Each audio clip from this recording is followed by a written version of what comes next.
Look no further for the most comprehensive look at how this year's NFL draft can solve your favorite NFC and AFC teams' biggest needs. We've got you covered on this special edition of Locked On NFL Draft Prep. Let's get it. You are Locked On NFL Draft, your daily podcast covering the NFL Draft.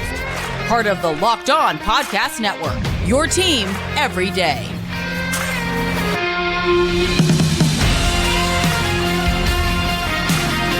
Welcome in, everyone, to a special episode of the Locked On NFL Draft Prep. We're here to help your favorite NFL team solve their biggest needs with the best fits in the 2023 NFL Draft. We are your hosts of the Locked On NFL Draft Podcast, your daily podcast covering your favorite NFL draft prospects, part of the Locked On Podcast Network, your team every day. I'm your boy, Damian Parson. On the ones and twos, as always, find me on Twitter, DP_NFL.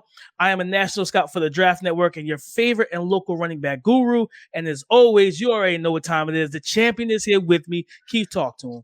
What's up, everyone? This is Keith Sanchez, senior draft analyst with the Draft Network. And like my guy DP always says, 2019 national champion LSU Tigers. Yes, the best team ever assembled. Here to bring you championship level content based off of your favorite teams, their biggest needs, and how this year's draft prospects can help take them over the top. Let's kick things off with the Houston Texans. The Houston Texans finally have a real opportunity to improve their subpar roster. And of course, the majority of their top talent will come from the 2023 NFL Draft. I'm Cody Davis, one half of Locked On Texans, and here are the three biggest needs for the Houston Texans heading into the draft. First and foremost, and the most important, and this one isn't going to catch anybody by surprise, a quarterback. The Houston Texans gave Davis Mills an opportunity to showcase whether or not he could be the starting quarterback for this organization moving forward, and the 2022 campaign ended with Davis Mills failing at his opportunity. And with the Houston Texans going out and needing a quarterback, you also need somebody that they could throw the ball to, which means number 2 on the list is wide receiver. The Houston Texans don't need just any wide receiver, but a receiver who can take the helm as the number 1 target in the passing game, especially considering that Brandon Cooks is likely walking out the door off of 6'10" and Kirby this offseason. Now, for number 3, you got to look on the opposite side of the line of scrimmage and take a look at what's going on in the trenches, because the Houston Texans definitely need an interior defensive lineman. This team has been god-awful at stopping the run over the last 3 seasons. As a matter of fact, last year they gave up an average of 170 yards on the ground, which means the Houston Texans need to do everything possible to improve their defensive line. Once again, I'm Cody Davis, one half of Locked On Texans. Be sure to check us out every day, Monday through Friday, on the Locked On Podcast Network. Let's talk about needs, Keith, for the Houston Texans. Quarterback. That's the first one on the board for them. And they have the second pick in the draft. They're right there in the midst to get whoever they'd like. The first thing that comes to mind, Keith, for this franchise that has been through so much with Deshaun Watson and everything else is Bryce Young. A smart, intelligent point guard that can distribute the football to all of their weapons, and he has the mental toughness to come in and work with this team as they're in a rebuild, Keith. So I think they need to keep their eyes on Bryce Young. Nah, and I'm going to go ahead and address the wide receiver situation, right? And lucky for the Houston Texans, they have 2 first-round picks, so they're able to get a quarterback like Bryce Young, but he needs a running mate, right? He needs someone on the outside. We know that Brandon Cooks made the part at some point in this offseason, so I'm going to go after Quentin Johnston. Yeah, I'm going to get you that 6'2", 200-plus pound wide receiver on the outside, and then guess what? You have the opportunity with another middle-round draft pick to draft a guy like Tennessee wide receiver Cedric Tillman to kind of really address this wide receiver room. And now you have young wide receivers to go with a young quarterback. Nah, Keith, I love that. And let's finish it off with interior defensive line.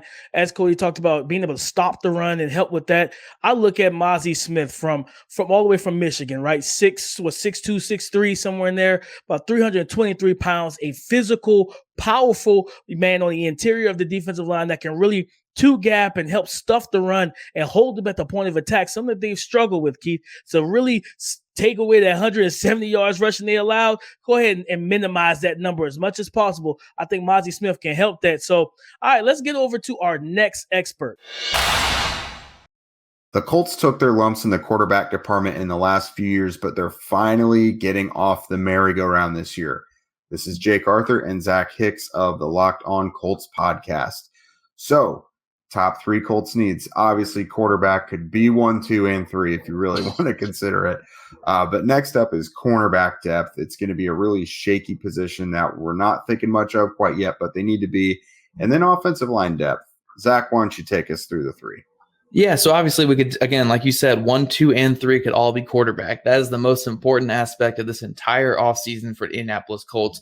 Who are they taking top 5 at quarterback? That's the biggest thing. And obviously that's the only thing you guys want to talk about. But the other two, obviously, cornerback depth.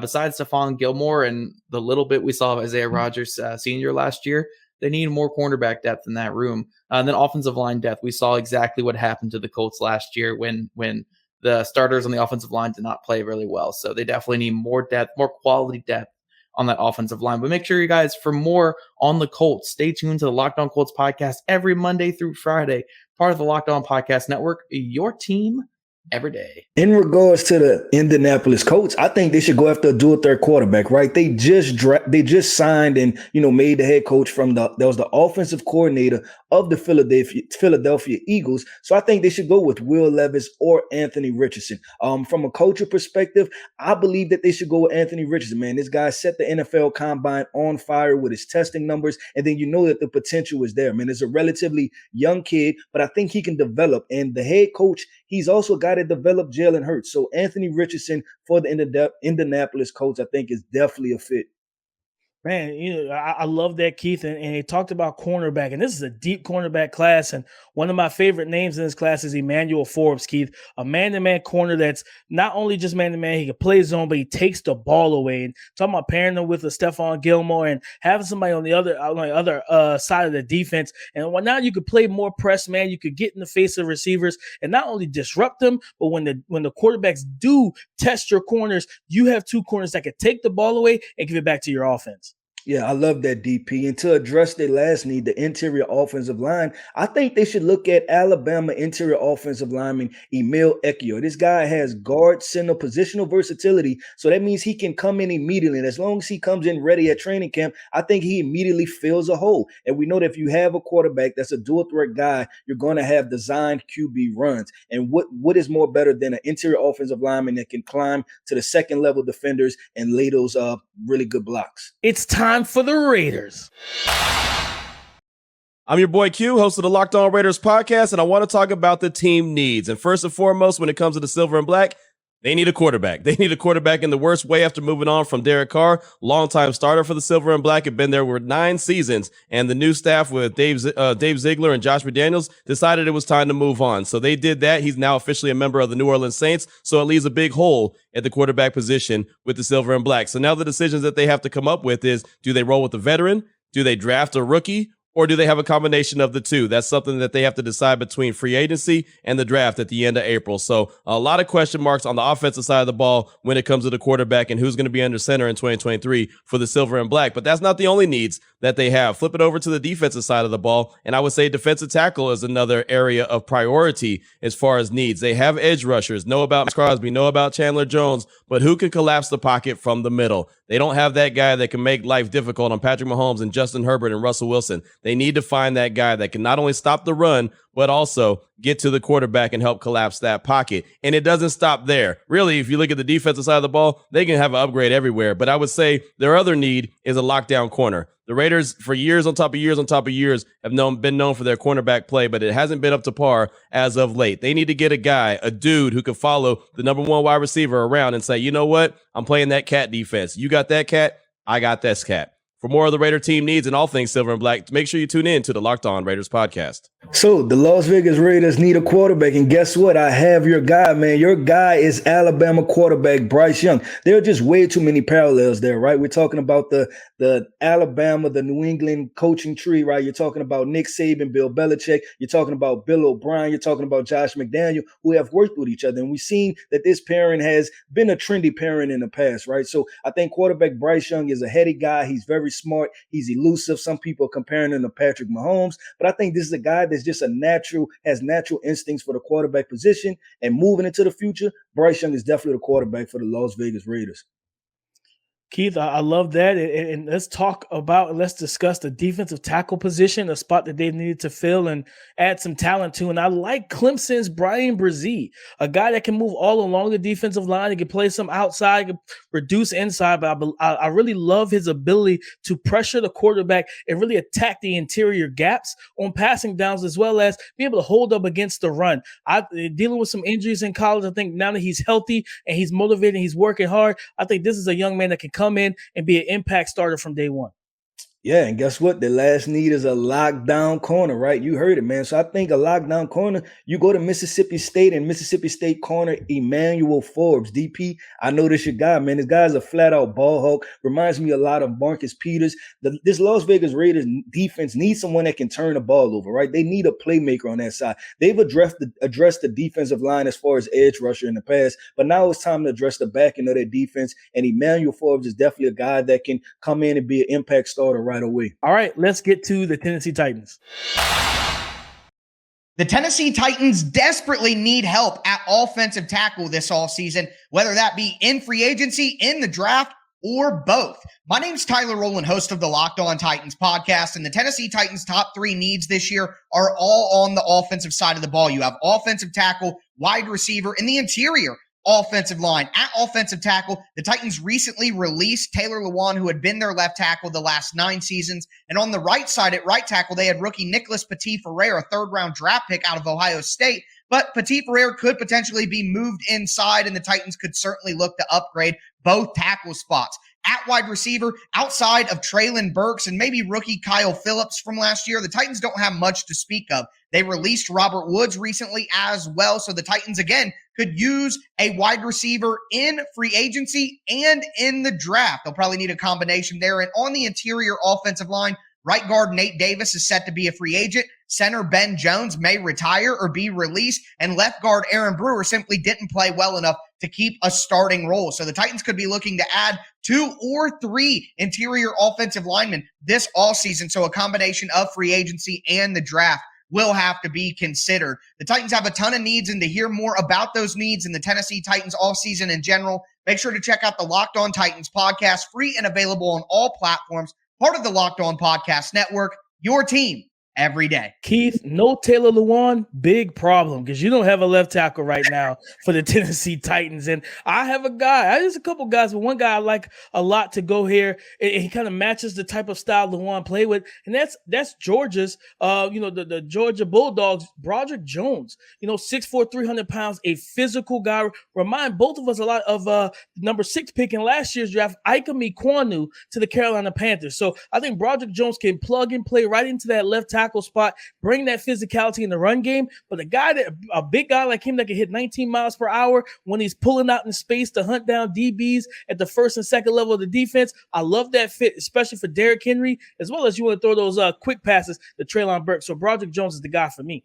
Speaking of Treylon Burks, man, they need wide receiver help, right? He needs a running mate, man. And when he needs a running mate, he needs someone that's kind of the polar opposite of what he is, man. I'm going to go with explosive Oklahoma wide receiver Marvin Mims, man. You talk about a guy that stole the show at the NFL Combine. This is a 4.3 speed guy. He can take the top off. And like I said, he's a perfect complement to Treylon Burks. When they drafted Treylon Burks, they thought he would be that vertical threat, but he's more of a short to intermediate guy. So you draft a guy like Marvin Mims to take the top off. And now whoever's at quarterback for the Tennessee Titans has a vertical threat to throw the football to.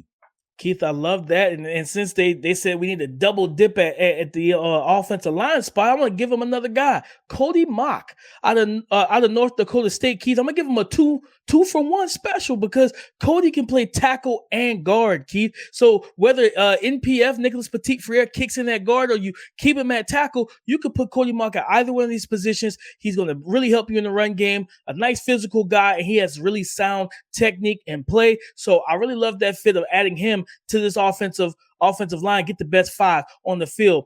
All right, guys. Next up, let's go to the New York Jets. Failure at the most important position on the field cost the Jets a playoff spot in 2022, and their top priority in the 2023 offseason needs to be fixing the quarterback position. I'm John, the host of the Locked On Jets podcast, and the Jets' top 3 needs this offseason are all on the offensive side of the ball: quarterback, tackle, and wide receiver.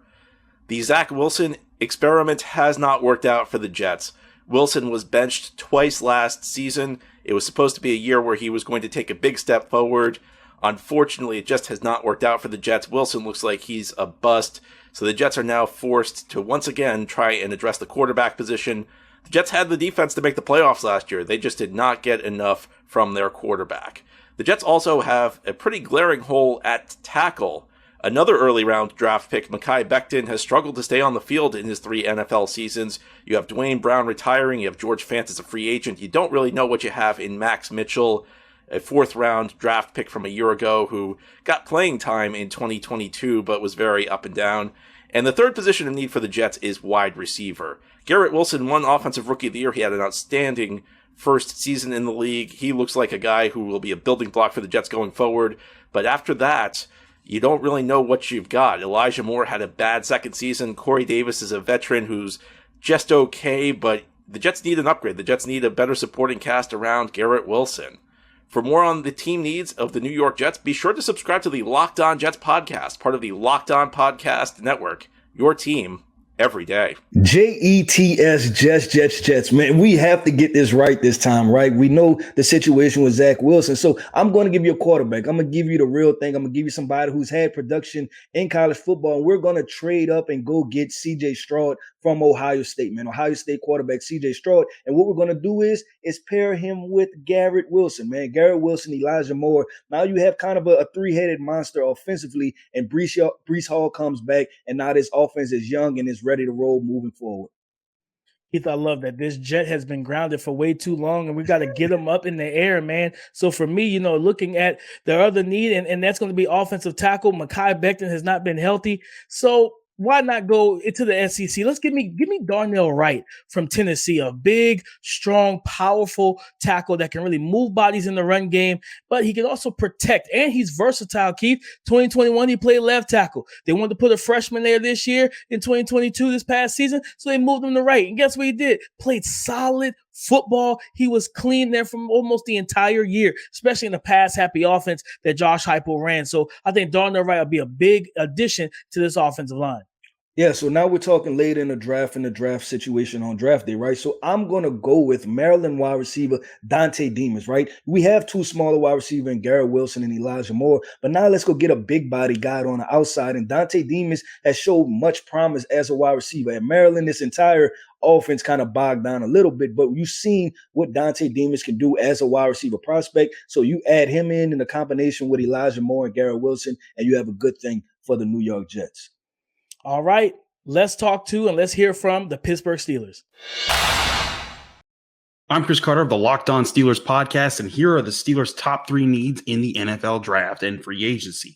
The Steelers do have to address their offensive line, and that's one thing that everyone's ready to talk about. But do not overlook the Steelers want to be able to get younger on the defensive line, linebacker, and cornerback. The Steelers had the most expensive defense in the NFL last year because they were paying a lot of their older players, a lot of their superstars, but also free agents that they brought in like Miles Jack and Larry Ogunjobi. The Steelers want to replenish that defensive line with younger players who can take up the mantle of the great Steelers defensive linemen like Cam Hayward. They also want a younger linebacker who can pick up where Ryan Shazier left off years ago when he was left paralyzed. The Steelers linebacker group hasn't been the same. The Steelers cornerback group last year was full of veterans. This year, they're going to want to at least add one young face to that room who can maybe come up and be the leader there. Look at linebacker, cornerback, defensive line, and offensive line. The Steelers are going to have lots of needs, and that's going to make this NFL draft class and this free agency period very interesting. Yeah, so we talked about it, right? The Steelers have needs on defense, and it's crazy because they had a really good defense. So I'm going to kick this thing off with the interior defensive line, and I think they should wait on the defensive line, wait till later in the draft and go and get defensive tackle from South Carolina, Zach Pickens, right? Go address some other needs and start with defensive tackle Zach Pickens, get him later on in the draft. Keith, sticking with the defensive side of the ball, I want to go to linebacker here, and I think Drew Sanders can play. He's new to from Arkansas. He's new to the off-ball backer role playing for Arkansas because he's more of a traditional edge coming out of high school, but showing that versatility to play both, but also giving you a kind of a multiplicity and a versatile pass rush because you can walk him down. You have Alex Highsmith, you have TJ Watt, and Cam Hayward is still there. So I think that is probably the best bet for them. Go Drew Sanders and really get versatile in this front seven. I like it. So we addressed the middle round picks, right? But we're talking about now we have to go in the first round. First round, we're going to go with Steelers legacy, man. Go Joey Porter Jr. It's a team need, and then you know exactly how he's going to enter the building with his professionalism, right? You're really familiar with it, with his father being a Steelers great. So you draft the son, you know exactly what you're getting, and now you can put him on one side of the football, and you have a young corner, lockdown corner on the outside for many years to come.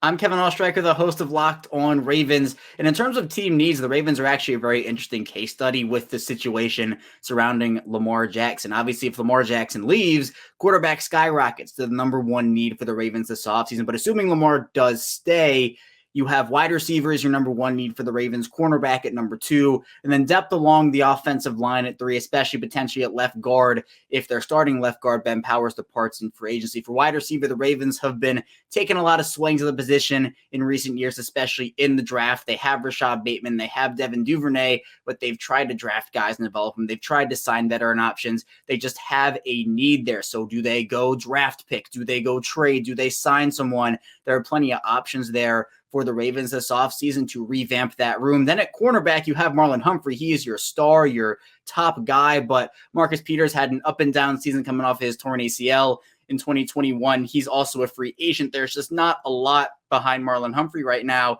This is a very deep corner class, so maybe the Ravens use their number 22 overall pick in the first round on one of those stud star corners that can step in and be a number two opposite of Marlon Humphrey. Then number three, the offensive line. The Ravens do have solid depth for the most part, but I think if Ben Powers does leave, and it's looking more likely that he will instead of staying, I think a left guard could be in the cards for Baltimore this offseason. Then otherwise, just getting other depth. You can never have enough offensive line depth in the NFL. So those are the top three needs for the Baltimore Ravens. And for more on the Ravens and their team needs, be sure to check out the Locked On Ravens podcast, part of the Locked On Podcast Network, your team every day. Man, DB cornerback is probably the place I want to go first, Keith. And I want to go to Kansas State with Julius Brents. The Cincinnati Bengals have Jamar Chase and T. Higgins. You got Marlon Humphrey, but who do you have to guard T. Higgins? Julius Brents is a perfect type of body type, athleticism, and arm length to try and neutralize the big body receiver over in Cincinnati. So I think giving Marlon Humphrey that running mate in the first round, let me go Julius Brents. Big, long, athletic. What more can you ask for? I like it. So let's address wide receiver next, right? And that has been a well-documented hole on this roster. And I'm going to go with Iowa State wide receiver Xavier Hutchinson. The production is there. This guy is 6'3", 200-plus pounds, ran a 4.5. And you talk about him and Rashad Bateman being running mates. And Lamar Jackson is the quarterback there. Now he has two outside threats, guys that can go get the football, but they can also take it to the house. No, 100%, Keith. And, the finish it off, guard, right? And this is a good group of guards in this class. And I want to go with probably Emil Ekiyor over from Alabama. Guy that's played guard. He also played center. So I think that his physicality will mesh well with Tyler Linderbaum, the rookie that they drafted last year to play center. You can have him alongside. They can duo, climb up to the second level, but also work together to protect Lamar Jackson and keep the interior offensive line clean. Next up, the Jacksonville Jaguars. The Jaguars are finally picking late, but they still have a couple of needs. I'm Tony Wiggins, the host of Locked On Jaguars. Here are my three needs for the Jaguars. The biggest needs: cornerback. the Jaguars need a corner. They have a very good outside corner and a decent outside corner. They need a slot who eventually can move outside in a year or two and be the starting outside corner. What else do they need? I'll tell you. The Jaguars need to shore up the left guard position and not only make it a position that's just okay, they need to make it a position that is a strength they're going to take the next step to be a championship contender. And finally, another young edge rusher. You can always get more pass rush, and you can never have enough pass rush. Those are the three needs I believe the Jaguars have in this year's draft. Make sure you check me out on the Locked On Jaguars podcast every single day because it's your team every day. Duval County. Come on, man. I know you guys love what happened with your team heading to the playoffs, but let's amp up this defense a little bit. Keith, I want to give him Clark Phillips at corner from Utah, a ball hawk with really good ball skills, an easy mover. Yeah, he's a little bit on the shorter side. He kind of checked in shorter than some people believed he would have, but still at the same time, Doug Peterson, as we know when he was with the Eagles, they love to put the dog mask on. And I think Clark Phillips embodies that from the way that he plays. So Clark Phillips, I think round one is a good fit for the Jacksonville Jaguars. I like it. Get a playmaker at corner, man. But listen, we got to address this interior offensive line, right? If we want to protect Trevor Lawrence moving forward, and I'm going to find a sleeper, man. I'm going Henry Bang Balu, interior offensive lineman from Washington. Yeah, interior offensive line. This guy is 6'7", 300 plus pounds, and his frame kind of lends itself to where he can play guard, but then also play tackle. So I'm going to draft a versatile interior offensive lineman that possibly has guard tackle position versatility. Keith, I want to finish off with edge, and it's one of your boys from LSU, from the Bayou, BJ Ojulari, one of the more explosive, bendy pass rushers in this class. And I know some people are like, well, we got Trayvon Walker. Nah, let's kick him down inside. Now you got Josh Allen on one side. You got Trayvon Walker on the inside on third downs. You got BJ Ojulari attacking quarterbacks at a reckless amount coming off the edge. So I'm excited to see that. And then next up, let's talk to the Miami Dolphins. I'm Kyle Krabs of Locked On Dolphins, and the Miami Dolphins' three biggest needs for the 2023 offseason are tight end, linebacker, and offensive line. The Dolphins desperately need more from the tight end room as Coach Mike McDaniel looks to get the running game humming, which he was known so well for during his tenure under Kyle Shanahan with the San Francisco 49ers. Meanwhile, on the defensive side of the ball, new defensive coordinator Vic Fangio needs more athleticism and pass coverage abilities from his linebackers than what the Dolphins have implemented over the course of the past several seasons under defensive coordinator Josh Boyer. And then the offensive line position, it's all about addressing left guard and right tackle. The Dolphins needing to continue to improve that unit to help the durability of Tua Tagovailoa and to help the effectiveness of the offense as a whole, both from protection and winning the point of attack in the run game.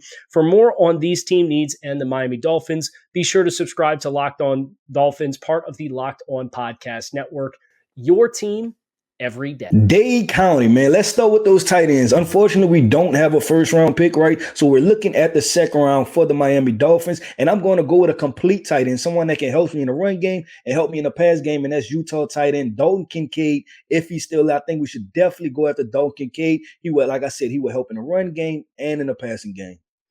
Keith, I like to add, Noah Sewell here at linebacker.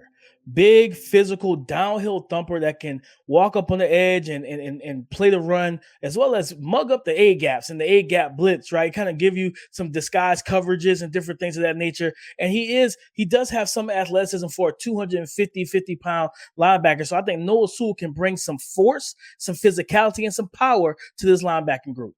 Yep, and looking at a position where I think you can find some value, talking about possibly in the third, fourth round, we're going to go with Alabama offensive tackle Tyler Steen to address this offensive line unit, right? This is a guy that played left tackle, but he can also play right tackle, but I think he has the positional versatility to also play interior offensive line. This guy's a really good athlete, and he showed well at the Senior Bowl. So give me Alabama offensive tackle Tyler Steen to round out this draft. Nice choice. Let's hear from the Cleveland Browns. I'm Jeff Lloyd of the Locked On Browns podcast with your Cleveland Browns off-season needs for 2023. First and foremost, the Browns' defensive tackle room, to say they're poor is an understatement.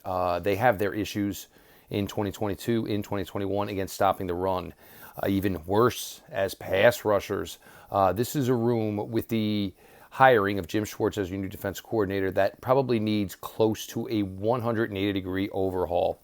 The Browns need players up front, and Jim Schwartz needs those players to succeed, which brings us to the edge position. The Browns have Alex Wright, Myles Garrett, and of course Isaiah Thomas in fold.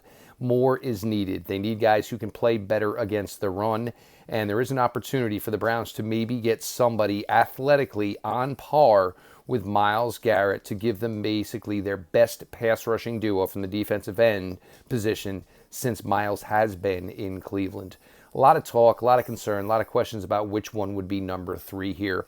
For me, I am going to go with the wide receiver position. Amari Cooper, Donovan Peoples-Jones have been solid. Last year, Donovan Peoples-Jones was on a great growth path in his 3rd year, but there are a bunch of players there, 5-6 guys, all grouped in to basically fight who will be the 3rd, 4th, 5th, 6th wide receiver. I think the Browns need to make a statement to that room, get somebody in here who can get it done, and let the rest of the guys fight it out. For more on the Cleveland Browns and more on the offseason needs, make sure you check out the Locked On Browns podcast, part of the Locked On Podcast Network, your team every day. Dog pound, you need to get some more dogs on the defensive side of the ball, it seems. I want to go to Wisconsin and help that interior defensive line out. Keith, I want to give them Keanu Benton. You know, former wrestler, big body, long arm, physical and powerful, penetration style type of defensive tackle. He could pair well as a complement to who they drafted last year, Perion Winfrey. If they want to stick to that 4-man front, you could have 2 guys who can get vertical and attack the trenches and reset the line of scrimmage in the run game and in the pass game. So Keanu Benton, I think, would be a nice fit here for the Cleveland Browns. I like that, man. And guess what? As far as the edge rusher position goes, this is kind of the one-man show right now with Myles Garrett. So I'm going to get him a running mate. I'm going to go get Clemson edge KJ Henry, man. The guy, he looks the part. Now you just need to get everything out of him. The potential is definitely there. And I think a guy like Myles Garrett can definitely help develop that moving forward. Man, I want to finish it off with wide receiver, right? Amari Cooper, DPJ there. Let's go. Let me bring a mini Tank into the building. That's Tank Dell, a guy who was routing up every DB that came across his path down in Mobile at the Senior Bowl, an elite style, route runner, great run after the catch guy, and a dynamic player, Keith. So I think Tank Dell could be a really big asset for this team. Next up, let's hear from the New England Patriots. Offensive skill positions may get the headlines, but championships are won in the trenches. And on the offensive side of the ball, that's where the New England Patriots should be focusing their efforts in the 2023 NFL Draft. I'm Mike DeBate, host of the Locked On Patriots podcast. And last season, quarterback Mac Jones ranked in the bottom of NFL quarterbacks in terms of completion percentage and positive plays when pressured. It's nice to have a lot of offensive weapons, but if a quarterback is not comfortable in the pocket, is constantly under duress, he's not going to be utilizing those weapons to their full extent. The Patriots need to address the offensive line, specifically tackle, and that's their top need in the draft. But that's not all the Patriots need to address. They do need a pass catcher in order to be able to make things happen on offense, because this Patriots offense finished 7th worst in total yards, while scoring only within the bottom third when it comes to points per game. New England definitely could use a top-flight pass catcher to help take the top off the defenses and give Mac Jones a weapon in the red zone. But it's not all about offense, folks, because the Patriots still need to make tweaks and additions to what was a pretty good defense last year. The Pats, for all intents and purposes, just lacked that alpha presence on the perimeter in cornerback. So the Patriots should take advantage of a deep class this year to make their secondary a priority when it comes to the upcoming draft. For more on these team needs and the New England Patriots, be sure to subscribe to the Locked On Patriots podcast, part of the Locked On Podcast Network, your team every day. Hey, addressing the New England Patriots needs, I'm going to go with a New England Patriot type guy. I'm going to go with Northwestern offensive tackle Peter Skoronski. And the reason I said that he's a Patriots type of guy, Bill Belichick loves players that can do multiple things. Peter Skoronski can play left tackle, but he can also play guard. So I think when it comes down to positional value, I think it comes down to culture fit. I think Peter Skoronski is definitely the pick for the New England Patriots in the first round. Keith, I like that move. I want to go with wide receiver, pass catcher. And around the second round, Tennessee wide receiver Cedric Tillman. I want to put some size on the field on the outside for Mac Jones. You have, some run after catch options. Tyquan Thornton's more of a deep threat, but they don't have a true big body to really help Mac Jones and give him that phrase. Cedric's down there somewhere, and I think Cedric Tillman is one of those guys that he can trust on those 50-50 balls and really attack all three levels and give him that big possession presence in this offense. Man, I like that. And listen, Bill Belichick, we have to give him credit, right? One thing he's found is those late round corners, right? He managed to find Jack Jones and Marcus Jones last year that played significant snaps and was really important to this team. So we're going to wait later in the draft again to draft a corner. And this time we're going to go cornerback Jacorian Bennett from Maryland. Yes, everyone knows the guy from the draft. He ran a 4.3, but he has real skill. And I think in this New England Patriots scheme, he can definitely thrive and to give the New England Patriots an opportunity to get younger at the cornerback position. Good choice, Keith. Let's hear from the Denver Broncos. I'm Cody Rourke of Locked On Broncos, and these are three team needs that the Denver Broncos have this offseason. First off, the offensive line is a huge issue in terms of where the Broncos are currently at. They're expected to have a massive rebuild on the offensive line, according to Broncos GM George Payton. Specifically, right tackle is a question. If Garrett Bowles is traded, left tackle becomes a question. Center's already a question, and left guard is a question, whereas the only holdover right now that's guaranteed is Quinn Miners at right guard. That is one takeaway. The second need for the Denver Broncos this upcoming season will be at the running back position with Javonte Williams coming off of an ACL injury. You do have some in-house free agent options you could take care of, but more importantly, the Broncos may need to take a look at a late round draft pick in order to bolster that running back room in a true by committee approach with Sean Payton. The third need for the Broncos this upcoming offseason, I think it has to be on the defensive back side of things. You have Patrick Surtain and Damari Mathis as starters for the Broncos, K'Wan Williams in the nickel, but you need more depth on the outside. Guys you can develop under Christian Parker, and for me, that rounds out the Broncos' top three needs this offseason. For more on the Broncos team needs, you can check out Locked On Broncos, free and available everywhere you get your podcasts in audio format, or you can watch us on YouTube. Broncos country, I forgot we're not supposed to be saying that no more. So, shout out to Russell Wilson and his team. They need some help on the offensive line. Let's protect him. But Keith, let's also add to the run game. Let's go offensive tackle from Oklahoma, Anton Harrison. Athletic, good arm length, can move people in the run game, and I like his ability to work in zone, and that's the kind of offense that they've ran so far. So with Javonte Williams coming back, you want to get that play action pass going, but also help protect Russell Wilson on the edges. I think Anton Harrison out of Oklahoma, offensive tackle, could be a big asset.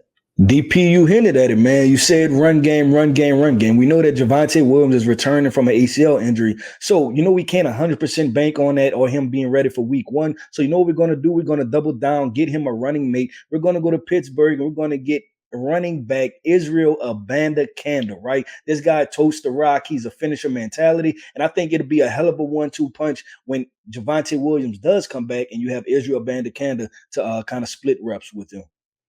Keith, that's a good choice to add to that running back room. To add to the cornerback room, this has so far been a really good unit for them, a strength for this defense. But let's add another strength, and let's add a ball hawk. Eli Ricks out of Alabama, cornerback. You want to put him alongside, former Alabama cornerback Patrick Surtain II, a.k.a. PS2. Ricks can play man, he can play zone, but the ball skills and the instincts, Keith, is something you just can't teach. I'm not sure if he played receiver, but he catches the football like one. So I believe that this would be a nice asset to this defense to help take them over the top and really be able to lock down the opposing offenses like the Chiefs, the Chargers, and the Raiders. Speaking of the Chargers, let's hear from the Chargers next. Hey, what's up, guys? This is David Drogemeyer of the Locked On Chargers podcast, and the 2023 NFL Draft is vastly approaching. And the top three needs for the Chargers this year is speed receiver, tight end, and edge rusher. Starting with speed receiver, the Chargers have lacked speed for many years. And when you have a quarterback like Justin Herbert who can throw it 65 yards flat-footed, you want a guy who can really stretch the field and threaten that third level of the defense. It's also going to allow you to get the most out of Justin Herbert and the most out of the weapons you already have at receiver with Keenan Allen and Mike Williams. And then going to tight end, another tight end, another playmaker that you can add with Justin Herbert, who's going into the fourth year of his NFL career. is going to be something that's going to help you get the most out of Justin Herbert. Last year, the Chargers didn't get enough out of that tight end position. I think Gerald Everett played admirably. He was able to, have one of the best seasons of his career. But overall, that room is lacking production. And then going to edge rusher. The Chargers last year, when they lost Joey Bosa, they had a vision that Joey Bosa and Khalil Mack were going to be able to play on the field at the same time. That did not come to fruition. And when Joey went down with that injury, the Chargers did not have a viable backup plan to replace that production. So getting somebody in this year's draft that can come in and make an impact right away is going to be really important for the projection of what the Chargers will do next season. For more on these team needs and for more on the Chargers, please check out the Locked On Chargers podcast, your team every day. Just need speed, man. That's what we heard. So you know what I'm going to do? You need speed at wide receiver? I'm going to get you the fastest wide receiver to test at the NFL Combine, and we're going to Nebraska to get him. I'm talking about wide receiver from Nebraska, Trey Palmer, man. You pair him up with the two outside wide receivers, Mike Williams and Keenan Allen, and then now you have somebody to really take the top off, and it really adds versatility to this offense, and we know that Justin Herbert can definitely get the football to him down the field. Keith, you said speed. You went speed. I'm going to go speed too, just in a bigger form, Keith. Let's talk about tight end Luke Musgrave from Oregon State, 6'6", 250. And when this big boy opens the stride, he gallops like a gazelle. He can really stretch vertically in the middle of the defense, as well as horizontally on the over routes and crossers. And he can block in the run game too, Keith. So I'm all about adding speed to Justin Herbert so he can throw all the bombs he needs in 2023. We address the offensive side of the football, but guess what, man? We got to address the edge, right? We got to have to address the edge position, and we know that we have two veteran guys there right now, so we're going to get a young guy that needs some development, but I love the pairing of a young guy with an old guy, so I'm going to go with Iowa State edge rusher Will McDonald, man. You place him behind Joey Bosa and Khalil Mack. This is a guy whose ceiling is through the roof. He just needs some refinement, and I think that two Pro Bowl guys can definitely get the best out of him. I like those choices, Keith. Now, let's hear from the Buffalo Bills. What do the Buffalo Bills need to do to get over the hump? That is the focus of their primary needs this offseason. I'm Joe Marino, host of the Locked On Bills podcast. The top need for the Buffalo Bills entering this offseason is the interior offensive line. Roger Saffold flopped as a free agent signing. The Bills have to get that protection for Josh Allen, and solidifying the guard spot opposite of Ryan Bates must be the top priority. From there, it's all about getting more firepower for this offense at wide receiver, particularly a slot receiver. The Bills really missed that production they enjoyed from Cole Beasley, and Josh Allen certainly loved that middle of the field target that knew how to beat zone coverage and keep the offense on schedule with more consistency. They need to find that answer in the slot. And then lastly, there is some needs on the defensive side of the football, and it really depends on if Tremaine Edmonds is back at linebacker or if Jordan Poyer is back at safety. Whichever one does not return, it leaves a big hole for the Buffalo Bills defense this offseason. For more on these team needs and the Buffalo Bills, be sure to subscribe to the Locked On Bills podcast, part of the Locked On Podcast Network, your team every day. Bills Mafia, let's jump through some tables and fix your offensive line for Josh Allen. I want to go to the interior aspect of it. I want to go to Wisconsin, Keith. Center, guard, doesn't really matter to me. He can fit for this offense. That's Joe Tippmann out of Wisconsin, 6'6", 6'5", 6'6", 320 in terms of weight. Keith, he can move. He snaps the ball. He pulls out in the run game as a lead blocker. And even in the screen game, Keith, as he hunt down corners on the edges. But I love his power, his length, and his anchor. This is a young man I think that can really benefit them because they want to implement the run game more. And I think you want to grab a guy like Joe Tippmann to help bolster the front line. So give me Joe Tippmann, center, guard, what have you, out of Wisconsin. Hey, I like it, DP. Now, let's talk about this wide receiver position, man. Stephon Diggs is a certified dude, and, man, we know on the outside, right, we tried that situation with Gabe Davis, and he may be more of a number 3 or just a real just kind of positional structured type of guy, right? So we're going to add a real number 2, and we're going to go with slot wide receiver Josh Downs from North Carolina. Give you a bona fide slot wide receiver that you can really work the offense too. So when everybody's structured around Stephon Diggs, we can give the ball to Josh Downs, and we don't have any hiccups in this offense, and Josh Allen and these wide receivers can continue to roll. Let's fix the back end. Jordan Poyer is so, by reports, He's supposed to hit free agency, Keith. So I want to get another versatile guy to go in the back end with Micah Hyde. And I really like Jamie Robinson out of Florida State safety, who can do similar things that we saw from Baylor safety, nickel, the defensive back Jalen Petrie last year. So I'm looking forward to putting Jamie Robinson in the back end. He could play some nickel. He can travel with slot receivers. He could play in the back end. He can also help you in the run game. This is a really talented guy that's kind of underrated in this class, and I think he could fit that Bills Mafia culture because he's a tough physical kid. So next up, we have the Cincinnati Bengals. I'm James Rapine of the Locked On Bengals podcast, and the Bengals, well, they have plenty of needs going into the offseason. Here are their three biggest needs, starting with offensive line. We've talked about the offensive line for more than a half decade on Locked On Bengals. Why? Well, because if you can keep Joe Burrow upright, you're going to win games, and that was certainly an issue down the stretch last year with La'el Collins, the Bengals starting right tackle, recovering from a torn ACL. That right tackle spot is wide open. Jonah Williams entering the last year of his contract. So tackle, certainly the Bengals' biggest need going into the offseason. Need number two, well, it's tight end. The Bengals have a big need at tight end. And the good news is this is a deep tight end draft class. There are plenty of veteran tight ends set to hit free agency, including Hayden Hurst, so they can address that need. And their third need, to me, you could go a variety of ways with this. You could go defensive line. You could go cornerback. But it's running back, because right now, Travion Williams set to become a free agent. Joe Mixon, plenty of uncertainty when looking at his future in Cincinnati, especially with a $12.7+ million cap hit. Looks like the Bengals might have to shuffle the backfield a little bit. And why not? If you can get younger, if you can get more explosive at running back, it would help Joe Burrow and company maybe get back to the Super Bowl.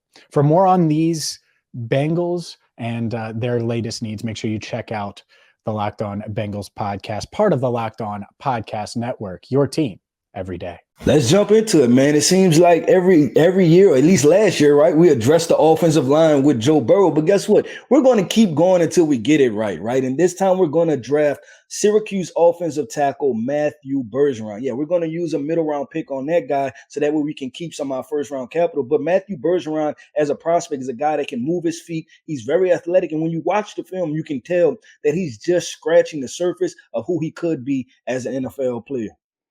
Keith, I want to continue to add to this offense at tight end. And I'm not going to go with the obvious name and Michael Mayer. I want to go with Dalton Kincaid. Let's go ahead and grab Kincaid in the first round. And I know some people may be shocked by it, but I think he is the best pass-catching tight end in this class. And for me, it's very simple. You want to have Joe Burrow out there with Jamar Chase and T. Higgins. Let's give him Dalton Kincaid, who can run any type of route you need. He can beat man coverage. He can work into the zones. But I love his ability to get open in the red zone, Keith, and put the money where it needs to be placed. God, I really believe in Dalton Kincaid, adding him as another weapon for the Cincinnati Bengals offense. I like it. So listen, this is all about Joe Burrow, right? This is about surrounding Joe Burrow with the pieces he needs. If Joe Mixon is departing, we need another running back that can catch the ball out of the backfield. And who we're going to go with? We're going to go with Georgia running back Kenny McIntosh. Yes, this is not a home run hitter, but this is a guy that just simply gets the job done. He knows how to catch the ball out of the backfield. He can run in between the tackles, and he can run outside. So you're talking about a complete running back that you should be able to nab with a mid-round grade. That's my guy, so I'm a big fan of that. Let's wrap up with the Kansas City Chiefs. Despite coming off a Super Bowl win, the Kansas City Chiefs need to replace their offensive tackles. It is a critical issue. And I know that sounds a little weird, but the decision not to franchise tag Orlando Brown definitely puts the spotlight on the position and the fact that they need to get it sorted out. I'm Ryan Tracy from the Locked On Chiefs podcast, and that's just one of the takeaways. The next need is the fact that they also made the decision to part ways with Frank Clark, the veteran leader who's come on in every playoff run they've had that's ended in a championship. Now, after drafting George Karlaftis to man the opposite edge spot, they need to replace Frank Clark. That means faster, stronger, and more agile in 2023. Look for a draft pick in particular to absolutely replace Frank Clark in this lineup. And then you have to look at what is always a need in Kansas City, perennially replacing all the wide receiver targets that you could possibly have in Kansas City. Despite a hodgepodge crew that got to this Super Bowl to earn this championship, Patrick Mahomes needs new weapons. And that's going to be the critical piece to keep this offense flowing and evolving for both Andy Reid and Patrick Mahomes' futures. There's a lot to be done in Kansas City, and those are the top 3 needs. For more of these needs, as well as everything on the Kansas City Chiefs, be sure to subscribe to Locked On Chiefs podcast, part of the Locked On Podcast Network, your team every day. What's up, champs? You know, you guys coming off a nice Super Bowl win.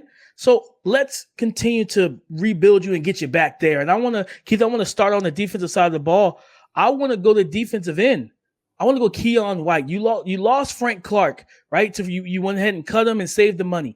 Keon White is a big physical athlete. He's a little raw because he's still new to the position. But this is a young man that Steve Spagnuolo can really build and develop in his image as one of his premier edges. The explosiveness, the burst, the power. I think this young man can have an impact across from George Karlaftis.